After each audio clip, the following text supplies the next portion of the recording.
একটা $1 billion rocket ship, ভবিষ্যতের একটা প্রযুক্তি যা একদিন তোমাদের মঙ্গল গ্রহে নিয়ে যাবে একেবারে নতুন একটা বাড়িতে, আর তার সাথে $500 বিলিয়ন বায়োস্ফিয়ারে বসবাসের জন্য।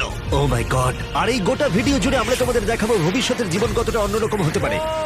তোমরা দেখতে পাবে কিভাবে আমরা বিলুপ্ত প্রজাতিগুলোকে পুনরুজ্জীবিত করতে যাচ্ছি। এটাই আক্ষরিক অর্থে ভবিষ্যৎ। ফ্লাইং কার যা তোমাদের যে কোনো জায়গায় নিয়ে যাবে, এবং আরো অনেক কিছুই। এটা দারুণ।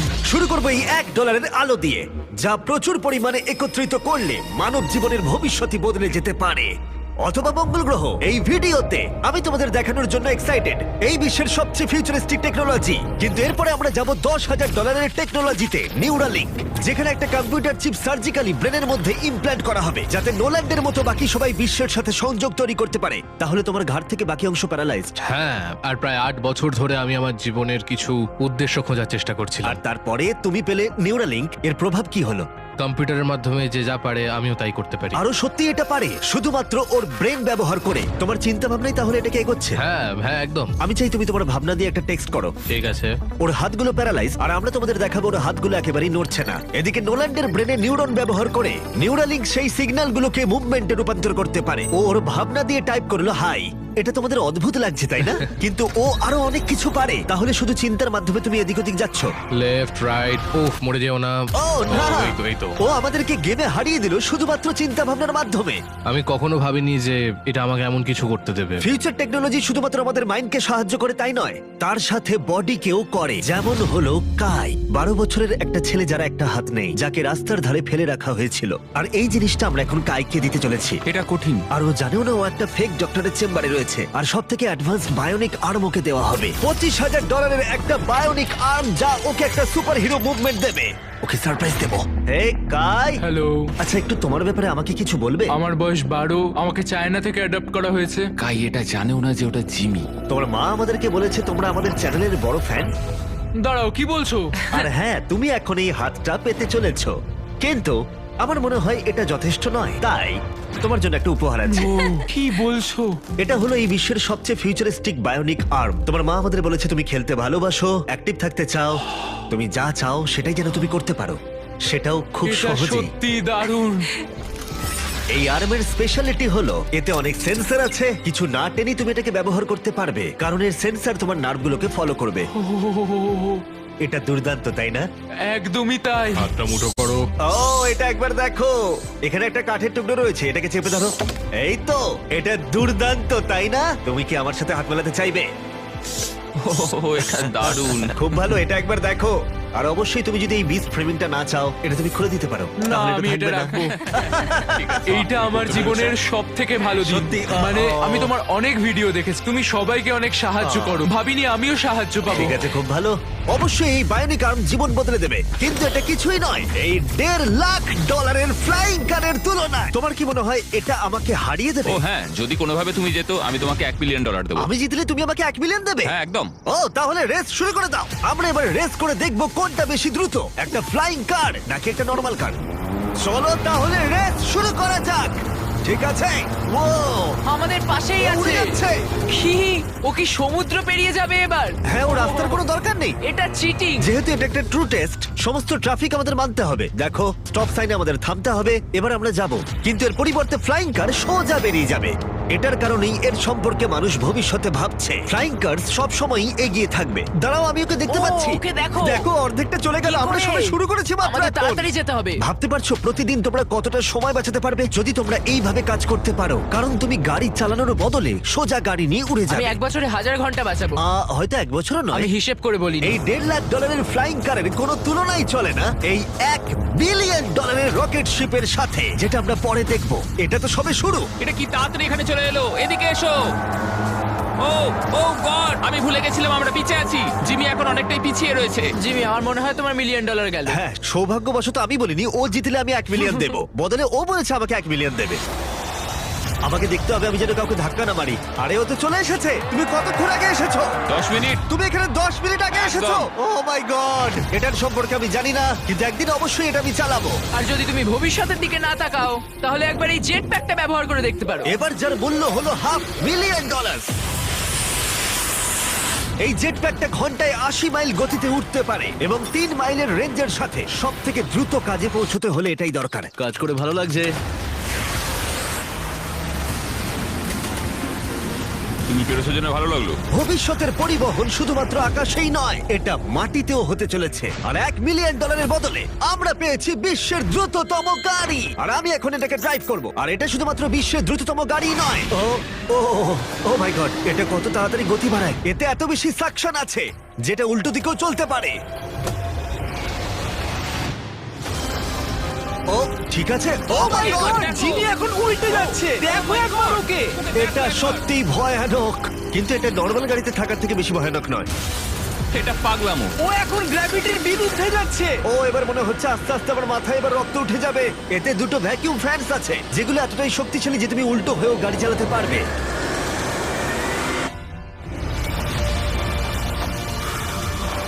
এটা খুব বেশি দূরে নয়, আর এর 10 গুণ মূল্য দিলে মার্সিডিজ তোমাকে উপহার দেবে একটা কনসেপ্ট কার যার মূল্য হলো $10 মিলিয়ন।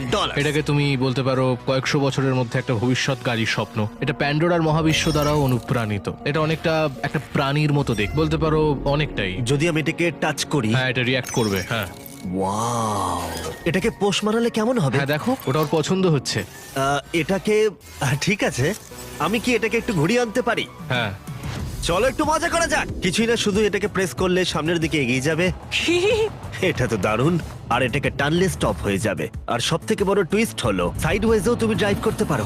ও মাই গড। এই চেয়ারগুলো তোমার হার্টবিট মাপবে আর সমস্ত ভাইটালসও, আর অটোমেটিক্যালি অ্যাডজাস্ট করবে, আর অটোমেটিক্যালি তোমার টেম্পারেচার চেঞ্জ করে দেবে। একটু দেখো এটা। আমি বলতে চাইছি আমিও এটা চালাতে পারবো। হ্যাঁ, তুমি করতেই পারো, কিন্তু এটার দাম কিন্তু $10 মিলিয়ন। মাথায় ও রেখো। তাই? হ্যাঁ, একদমই। আমি হ্যাঁ। এটা এখন বাহাত দিয়ে চালাচ্ছি। আচ্ছা, ও মাই গড, এটা খুবই অদ্ভুত। অদ্ভুত বলতে গেলে ওখানে ড্রোনটা দেখতে পাচ্ছ? হ্যাঁ, দেখেছি। এটাকে বলে উইং। এটা হলো লিটারালি ফিউচার অফ ডেলিভারি। এবার এটা দেখো, এটা অসাধারণ, সত্যি খুব অদ্ভুত লাগছে আমার। খুবই সুবিধাজনক। কয়েক মিনিটে তোমার প্যাকেজ ডেলিভারি করে দেবে। আর এটা টেস্ট করতে হলে, যখন আমরা আমাদের উইল্ডারনেস চ্যালেঞ্জ ভিডিও শুট করছিলাম, আমি কন্টেস্টেন্টদের জন্য উইং অ্যাপ থেকে জিনিসপত্র অর্ডার করছিলাম, আর ওরা নর্মাল ডেলিভারি করার বদলে উইং এর ডেলিভারি ছিল স্পেশাল। এই উইল্ডারনেস ভিডিওর জন্য যে কোনো ডেলিভারি সার্ভিসের থেকে অনেকটাই দ্রুত। যেখানে নর্মালি 1 ঘন্টা সময় লেগে যায়, এটা ডেলিভারি হলো 2 মিনিটের মধ্যে এই ঘন জঙ্গলেতে। চলো, খুলে গেল, তোমার ডেলিভারি হয়ে যাবে কয়েক মিনিটের মধ্যেই। আর উইং তোমাদের সেবায় সব সময় প্রস্তুত। এটা আবার কি উড়ন্ত প্যাকেজ? আর এটা শুধুমাত্র ফিউচার নয়, উইং ইতিমধ্যেই 7.5 লাখ প্যাকেজ মানুষের কাছে পৌঁছে দিয়েছে। Thanks Jimmy. wing.com/MrBeast এ যাও আরো কিছু জানতে। কিন্তু এখন আমরা যাব $200 মিলিয়ন টেকনোলজির দিকে, যেটা আমাদের উপহার দিয়েছে এই খাবার, যেটা লিটারালি উৎপাদন করে চলেছে কয়েক লক্ষ কেজি চিকেন একটা মুরগি না মেরে, যেটা সত্যি অসাধারণ। কারণ প্রতিদিন প্রায় 220 মিলিয়ন মুরগি হত্যা করা হয় গোটা বিশ্বে মানুষের চাহিদা পূরণের জন্য। আর আপসাইড ফুডস রিসার্চ করে 200 মিলিয়নেরও বেশি খরচা করে এই টেকনোলজিটা বানিয়েছে, ডেভেলপমেন্ট করতে। তোমায় দেখাই কি করে করা হয়। হ্যাঁ, আমাকে বলো, আমি কিছুই বুঝতে পারছি না। যখন আমরা 2018 সালে একটা মুরগির ডিম থেকে কোষ বার করেছিলাম, তারপর ডিমের ছোট্ট একটা অংশ ভেঙেছিলাম, সেখান থেকে কোষ নিয়ে -80 ডিগ্রিতে জমিয়েছিলাম। ওয়াও! আর তুমি এই কোষগুলো ব্যবহার করে লক্ষ লক্ষ কেজি মুরগির মাংস তৈরি করছো। স্টেপ 2 হলো আমরা সেই কোষগুলোকে আস্তে আস্তে ও গলাবো। মাই গড! আর কোষগুলো মাল্টিপ্লাই করা হচ্ছে, আর কোষগুলো ক্রমশ বাড়ছে। যথেষ্ট গলানোর পরে আমরা স্টেপ 3 তে চলে যাব। এতে আছে প্রোটিন, ফ্যাট, সুগার। আমি চিকেন সেলকে খাওয়াচ্ছি তাহলে, যাতে চিকেন মিটগুলো বেড়ে যায়। ঠিক বললাম তো? হ্যাঁ, একদম ঠিক। আর একবার মুরগির খাবার পাত্রে ঢুকে গেলে সেগুলোই পাইপের মধ্য দিয়ে কারখানায় চলে যায়। আর গোটা পদ্ধতি এভাবেই সম্পূর্ণ হয়। যেমন এটা দেখছো, চিকেনের কোষগুলো এখানে ক্রমাগত ভাসছে। ও মাই গড! এখানে তো অনেক মুরগি রয়েছে। তাহলে প্রতি 2 সেকেন্ডে একটা মুরগির সমান মুরগির মাংস উৎপাদিত হয়। হ্যাঁ, প্রত্যেক সেকেন্ডে। আর মুরগির জীবন বাঁচানোই আপসাইড ফুডসের একমাত্র লক্ষ্য নয়। এই মুরগিগুলো রোগে আক্রান্ত হয় না, তাই তোমাকে রোগ নিয়ে কোনো চিন্তা করতে হবে না, বা কোনো অসুস্থ চিকেনও তোমাকে খেতে হবে না। এটা একদিকে সত্যিই ভালো। চলো একবার ট্রাই করা যাক। প্লিজ, আমি এটা ট্রাই করতে চাই, টেস্ট করে দেখবো। এবার তাহলে আমরা এই মিটটাকে টেস্ট করে দেখবো। ভেতরে এসো আমার পরিচিত অন্যতম সেরা শেফ নিক ডিজিওভানি। আর ও আমাদের জন্য দুটো চিকেন স্যান্ডউইচ তৈরি করবে। এর মধ্যে একটা স্যান্ডউইচে মুরগি হত্যা করে চিকেন দেওয়া হয়েছে, অন্যটায় কোনো মুরগি হত্যা করা হয়নি, বরং ল্যাবে তৈরি হয়েছে। তোমার মনে হয় কোনটা বেশি ভালো হবে? আমার মনে হয় যদি ঠিকভাবে আমি এটা রান্না করে তুমি ধরতেও ঠিক পারবে না। আছে, এটা ভালো টেস্ট হবে। ও আমাদের প্রথমে এক রকমের স্যান্ডউইচ দেবে, আমরা দুজনেই এটা ট্রাই করে দেখবো। এটা হলো আসলটা, যেটা তারিখার আমি কেউ জানি না। চিয়ার্স। চিয়ার্স, চলো খাওয়া যাক। হ্যাঁ, চিকেন। চিকেন এবার আমরা এটা ট্রাই করব। এটা তাহলে কি আমরা জানি না। চিয়ার্স। আমি সত্যি পার্থক্য বুঝতে পারছি না। এটা তো পুরো একই রকম খেতে, মানে দুটোতেই চিকেন আছে। যাই হোক না কেন, দুটো টেস্টই অসাধারণ। এটা ল্যাবে তৈরি হয়েছে। তুমি ভুল বললে, কি বলছো? আচ্ছা। ওটাই আসলে চাষ করা হয়েছে। সত্যি পার্থক্য বোঝা যাচ্ছে না, একদমই নয়। আর সত্যি অদূর ভবিষ্যতে এই টেকনোলজি কোটি কোটি মুরগি আর অন্য প্রাণীর জীবন বাঁচাতে পারে, যেটা আমাদেরকে কলোজালে নিয়ে এসেছে। $400 মিলিয়ন ফিউচার টেক, যেটা ভয়ঙ্কর নেকড়েকে ফিরিয়ে এনেছে। ফিরিয়ে আনার চেষ্টা চলছে উলি ম্যামথ আর ডোডো পাখিকেও। এ হলো ফাউন্ডার, আর এ বিলুপ্ত হয়ে যাওয়া প্রাণীকে আবার বর্তমানে ফিরিয়ে আনবার চেষ্টা করে তুমি যাচ্ছে। এখন আমাদের একজন সায়েন্টিস্ট, আর তুমি পুরো প্রসেসটা দেখতে পাবে। বিলুপ্ত প্রজাতি ফিরিয়ে আনার জন্য তুমি এবার আমাদের সাহায্য করবে। জানি না পারবো কিনা, কিন্তু চলো করা যাক। প্রায় হাজার হাজার বছর আগে এই বিশ্বে ম্যামথরা রাজত্ব করত, আর তুষার যুগের পরে ওরা বিলুপ্ত হয়ে যায়, তাদের ফসিল আর দাঁতের মধ্যে ডিএনএ অবশিষ্ট রেখে। এটা একটা সত্যিকারের দাঁত। এটা আলাস্কা থেকে 43,000 বছরের পুরনো। এটা বিশ্বের অন্যতম সেরা জিনিস হতে চলেছে। এটা সত্যিই তাই। আর আচ্ছা। এটার মাধ্যমে আমরা ম্যামথকে ফিরিয়ে আনবো। কত দশক পরে তুমি এরকম ম্যামথ তৈরি করতে পারবে? আমরা এই দশকেই ম্যামথ তৈরি করে ফেলবো। ও মাই গড! আর আমি সরাসরি সাহায্য করছি একটা বিশাল ডিএম এর নমুনা সংগ্রহ করতে। আরে বাহ, ও, ঠিক আছে। পারফেক্ট, তুমি পেরেছো। এটা হলো 43,000 বছরের পুরনো একটা দাঁতের টুকরো, আর এটা একটা বিলুপ্ত প্রাণীকে জীবিত করবার প্রথম ধাপ মাত্র। এরপরে আমরা ডিএনএ ক্লোন করব। লেজারের মাধ্যমে প্রথমে ছিদ্র হবে, তারপর ট্রান্সফার এবং ক্লোনিং। এটাই প্রসেস। দাঁড়াও দাঁড়াও, আমি কোডটা ট্রাই করি। ঠিক আছে, 1 2 3 4। ও মাই গড, কেউ ভেতরে ঢুকতে চাইলে আমাকে জানিও। এটা কিন্তু 1 2 3 4 নয়। ওই অরেঞ্জ প্যাডেলটা একবার পা রাখো। ঠিক আছে, এখন তোমার ডান হাত দিয়ে তুমি সেই ছোট্ট পিপেটটা নাড়াবে হ্যাঁ। এবং লেজার দিয়ে কাটা গর্তটা দিয়ে যাবে। তুমি ঠিকঠাক পৌঁছে গেছো। ঠিক আছে। নির্ভুল অস্ত্রোপচার। তুমি পারবে। হ্যাঁ, হ্যাঁ আরো আর তুমি পেরেছো। ঠিক আছে। হ্যাঁ এই তো। হ্যাঁ, তুমি সফলভাবে ডিএনএ বের করে ফেলেছো। দাঁড়াও, এটা আমি অন্যটাতে রাখতে চাই। ও কি এটা করতে হ্যাঁ, ও পারবে? নিশ্চয়ই পারে। ও, মানে ঠিক আছে। ওটাই তো ক্লোনিং এর আমি প্রসেস। একজন ক্লোনার। তো এখন আমি বুঝেছি, চিন্তা করো না। তাহলে তুমি এটা এখানে ঢেলে দাও। হ্যাঁ তুমি ও, ও, পারবে। ও, ও, একটু বেশি। ও ও ও না না না ও না। এটা কিন্তু যেটা হওয়ার কথা ছিল তার বিপরীত হলো। ক্লোনিং করতে আর একটু প্র্যাকটিস দরকার আমার। হ্যাঁ। কিন্তু একটা ম্যামথকে ফিরিয়ে আনবার আগে প্রথমে এর ডিএনএ একটা ইঁদুরের ডিএনএ এর সাথে মিশিয়ে আমরা একটা উলি মাউস তৈরি করব। আর মাত্র কয়েক বছরের মধ্যে কোলোজাল এই টেকনোলজি ইউজ করবে আবার বিলুপ্ত ম্যামথকে আসল জীবনে ফিরিয়ে আনার জন্য। ঠিক আছে, এবার আসল প্রশ্ন, এটাকে আমি টাচ করতে পারি? হ্যাঁ, আমাদের টিমকে বাদ দিয়ে তুমিই হচ্ছে প্রথম ব্যক্তি যে ইঁদুরটাকে টাচ করবে। এটা তুমি করতেই পারো। আমার যদিও ইঁদুরটাকে পছন্দ নয়। এবার সত্যি আমি এমন একটা প্রাণীকে টাচ করতে চলেছি যেটা সাম্প্রতিক ইতিহাসে কখনো ছিলই না। এ হলো ডেল। ডেল খুব সফট। তাহলে ম্যামথের ডিএনএ পাওয়া যাচ্ছে, কেউ কি কিনবে? আমি না, বেচতে না, না, চাই। কেউ ওর হাত ধুয়ে দাও, না, please। কলোজাল $400 মিলিয়ন খরচা করেছে শুধুমাত্র প্রাণীদের ফিরিয়ে আনার জন্য নয়, বরং তাদের বিলুপ্তির হাত থেকে বাঁচাবার জন্যও। আমাদের আচ্ছা, এই বায়োভল্টেই ইতিমধ্যে 1000-এরও বেশি প্রজাতি রয়েছে। এখানে প্রায় 1000-এরও বেশি প্রজাতি রয়েছে যারা বিলুপ্তির বিপদের মুখে রয়েছে, আর তুমি তাদের ডিএনএ সংগ্রহ করে রাখছো যদি কখনো একদম। প্রয়োজন পড়ে তার জন্য। বেন আমাকে কিছু স্যাম্পল লেভেল করতে দিয়েছে যেগুলো সংরক্ষণ করা হবে প্রায় 1000 বছর ধরে। এখানে প্রায় 1 ডজন বিলুপ্ত প্রায় প্রজাতি রয়েছে, যেটাকে আমি এখানে ঢোকাবো। বন্ধ করো। হ্যাঁ, ঠিক আছে। আর সংরক্ষণ করা হবে কয়েক বছর, কয়েক যুগ হ্যাঁ, ধরে। কয়েক আর যুগ এদের ধরে। মধ্যে যদি কেউ বিলুপ্ত হয়ে যায় তখন তুমি ব্লাড আর টিস্যু বের করবে আর আর ওদেরকে তাদেরকে ক্লোন ক্লোন করবে। করে তৈরি করবো। হ্যাঁ, এসব ব্যাপারে বেশি কেউ জানে না কেন? সেটা আমিও এটা তো ঠিক জানি দারুণ। না। আর এখান থেকে যাওয়ার আগে ওদের একটা ছোট্ট সারপ্রাইজ দেবো। আমি একটা উপকার করতে পারি? বলো। তারিখ আমাকে ওটা দাও। হ্যাঁ। এই কেকটা মাংস দিয়ে তৈরি, আর তোমার কাছে দুটো নেকড়ে আছে যাদের তুমি বিলুপ্তির হাত থেকে বাঁচিয়েছো। আমি জানি তোমার নেকড়েরা শিক্ষিত। যদি আমি এটা তোমাকে দিই আর তুমি এই মাংসের কেকটা ওই ভয়ঙ্কর নেকড়েদের দাওয়া শুট করো। আমি এটা নিশ্চয়ই করব। ঠিক আছে, ভালো লাগলো। তারপর বেন তার প্রতিশ্রুতি রেখেছিল। তোমরা দেখছো, এরা হলো মহাবিশ্বের একমাত্র দুটো ডায়ারুলফ যাদের অতীত থেকে এনে পুনরুজ্জীবিত করা হয়েছে। ওদের জন্য তৈরি করা একটা মিট কেক ওরা উপভোগ করছে। আর বলতে গেলে সমস্ত প্রাণী আর সমস্ত মানুষদেরকে বাঁচানোর একমাত্র পার্থক্য হলো $100 মিলিয়ন। এরপরে আসছে $1 বিলিয়ন বায়োস্ফিয়ার, যেটা অন্য গ্রহে মানুষের জীবন কেমন হবে সেই সম্পর্কে ব্লুপ্রিন্ট বলা যায়। ছেলেরা, চলো মঙ্গল গ্রহে একদিন বাস করে দেখা যাক। তাহলে করা যাক। যেহেতু এই বায়োস্ফিয়ার মঙ্গল আমাদের ভবিষ্যতের বাসস্থান হতে পারে, তাই ওখানে টিকে থাকতে হলে দরকার এর নিজস্ব অক্সিজেন, জল আর স্বনির্ভর খাদ্যের উৎস। ভেতরে এসো ছেলেরা, দরজাটা বন্ধ করে দাও। আমরা এখন বায়োস্ফিয়ারের ভেতরে আটকে আছি, তার মানে হলো আমরা এই স্যুটগুলো এখন খুলতে পারি। হ্যাঁ, নাকে লাগবে, আস্তে খোলো। ঠিক আছে। ঠিক আছে।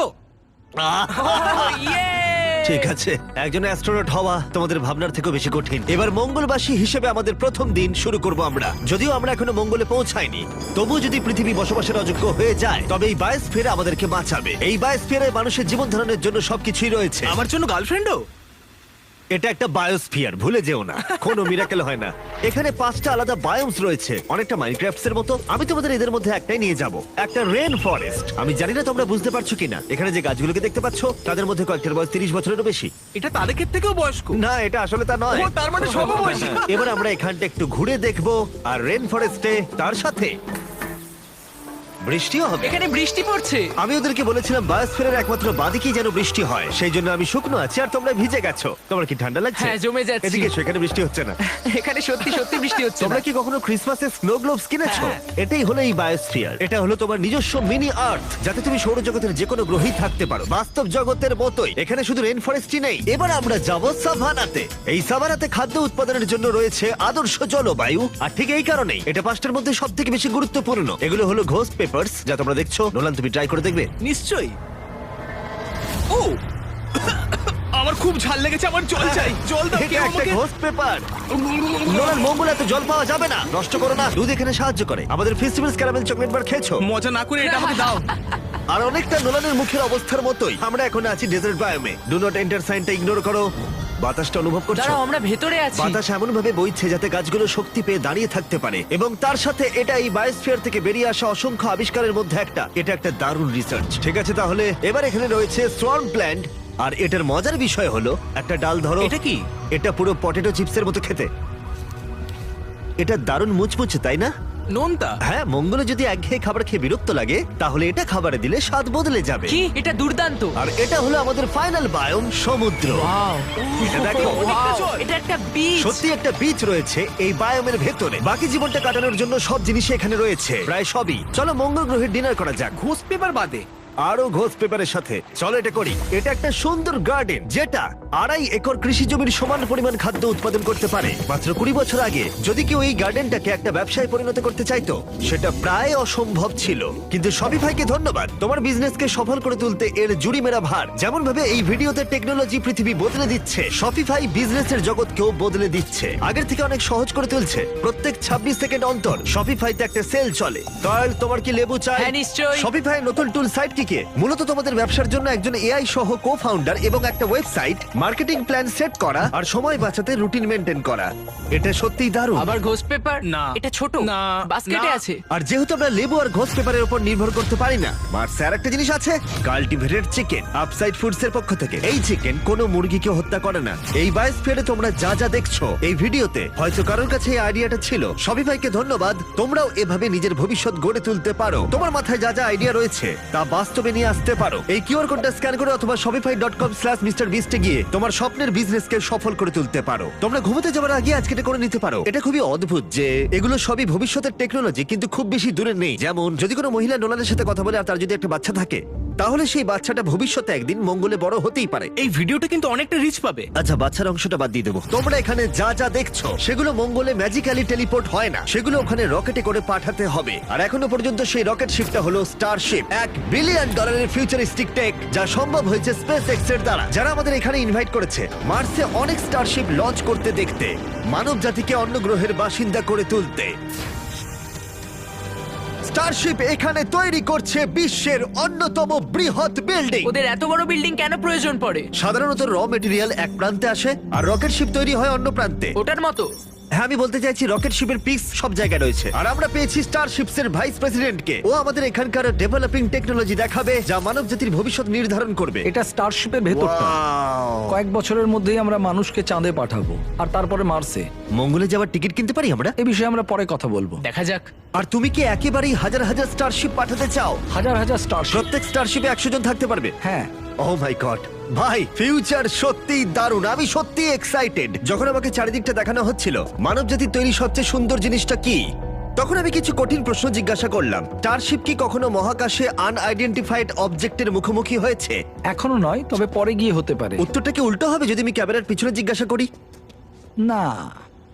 ঠিক আছে, চলো যাওয়া যাক। অদ্ভুত লাগছে এখানে সবাই কতটা নরমাল, যেমন সবাই এখানে পরিশ্রম করছে, কিন্তু ওরা রকেট তৈরি করতে পুরোপুরি অভ্যস্ত হয়ে গেছে। এটা দারুণ, সত্যিই দারুণ। তোমরা কি বুঝতে পারছো তোমরা রকেট শিপ তৈরি করছো? হ্যাঁ এটা দুর্দান্ত, তাই না?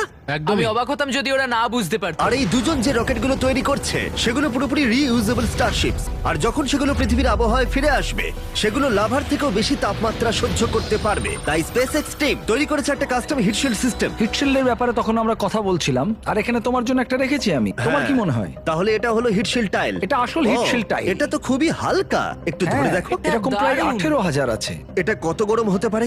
এত গরম হতে পারে যে ব্লো টর্চ এর মধ্যে দিয়ে যেতে পারবে না। যদি আমার হাতটা এখানে রাখি আর এটা এখানে রাখি আর তুমি একটা মশাল জ্বালাও, হ্যাঁ আমি জ্বালাবো। সত্যি তোমার বিশ্বাস আছে? হ্যাঁ বিশ্বাস আছে। টেস্ট করা যাক, কেউ একজন মশাল জ্বালাও।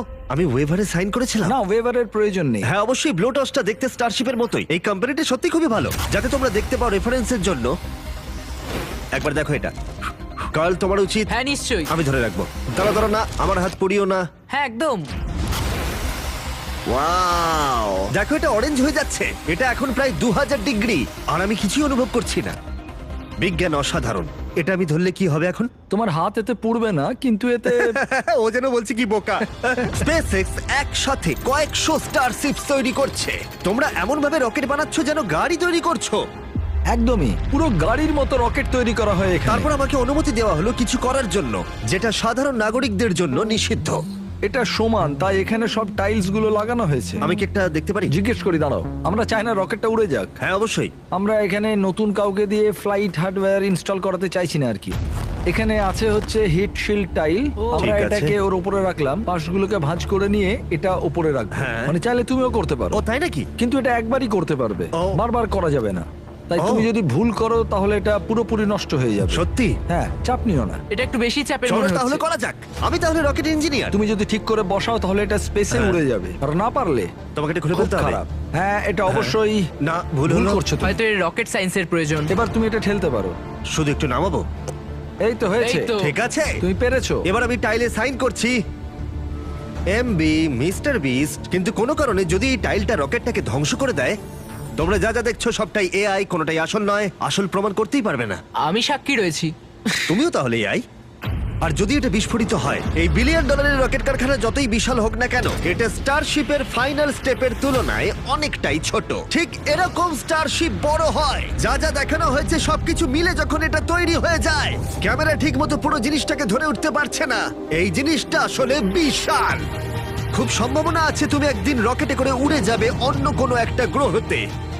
এটা দারুণ। আর আমাদের স্টারবেস স্টোরের শেষে বাকি স্টারশিপস গুলো আমাদের দেখতে নিয়ে গেল, যেগুলো স্টারবেস ক্যাম্পাসে মহাকাশে যাওয়ার জন্য তৈরি ছিল। সোশ্যাল মিডিয়া আর নিউজ যখন ভবিষ্যৎ নিয়ে আতঙ্ক তৈরি করতেই পারে, কিন্তু সত্যি বলতে এই ভিডিওতে আমি যা দেখলাম তা আমাকে আশা দিয়েছে। বায়োটেক ডেভেলপমেন্ট প্রতিবন্ধী ব্যক্তিদের কাছে নতুন এক জগৎ খুলে দিয়েছে, আর একটা নতুন জীবনের সুযোগও। যে গাড়িগুলো আকাশে উড়ে যায়, গোটা বিশ্বের পরিবহনে নতুন মাত্রা এনে দিয়েছে। রয়েছে ডিএনএ টেকনোলজি, যা প্রাণীদের দুর্ভোগ এবং বিলুপ্তির হাত থেকে রক্ষা করে। অন্য গ্রহে বাস করতে শেখা, আর সেখানে কিভাবে পৌঁছতে হয়। মানবজাতিকে সেখানে নিয়ে যাওয়া যেখানে পৌঁছানো মানবজাতি একসময় অসম্ভব বলে মনে করত। আর যদি আমাকে জিজ্ঞাসা করো, একটা দারুণ ভবিষ্যৎ অপেক্ষা করছে। যারা এই ভিডিওটা দেখেছেন তারা অবশ্যই একটা লাইক করে দিবেন, আর চ্যানেলটা নতুন হয়েছে চ্যানেলটা একটা সাবস্ক্রাইব করে দিবেন, আর নতুন নতুন ভিডিও থাকতে পাওয়ার জন্য বেল আইকনটি অন করে দিবেন, আর নতুন নতুন ভিডিও দেব আপনাদেরকে। ধন্যবাদ।